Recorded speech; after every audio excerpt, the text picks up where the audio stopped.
চাব পাৰে এয়া আমি আনিছিলোঁ ক'ৰবাত গোৱাৰ পৰা গোৱাৰ পৰা আনিছিলোঁ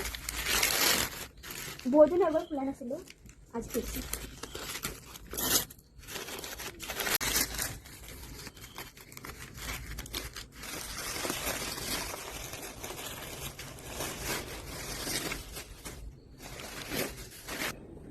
চাব পাৰে কোচত লৈ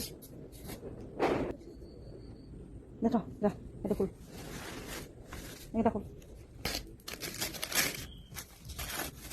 ন হাতী এইটো এইটো হয় হাতী ধুনীয়া ইয়াতে দিছোঁ এইটো গণেশ এইটো গণেশ হাত এইটো হাত হয় হাত হয় এখন এনেকৈ গণেশৰ হাত হয় এইটো গণেশ মোৰ ফেভৰেট এইটো ভাল লাগিছে মোৰ এইটো এইকেইটা ভাল লাগিছে হাতীটো কেলে এইটো বেছি লাগি আছোঁ এই বহুত দিনৰ মই খুলিলোঁ টেকিনৰ পৰা গোৱাৰ পৰা আনিছিলোঁ দাম কিমান কৰি দিম এইটো হ'ল বাঘটো বহুত ডাঙৰ যোনটো এইটো হ'ল 3000 আৰু এইটো সৰুটো যোনটো হাতীটো এইটো দাম হ'ল 1500 আৰু এইটো দাম হ'ল 1500 আৰু এইকেইটা বস্তু পাবলৈ আপোনালোকে যাব লাগিব গোৱাত এইকেইটা বস্তু পাবলৈ কাৰণে যাব লাগিব গোৱাত গ'লে আপোনালোকে লৈ আহিবলৈ বস্তু দেই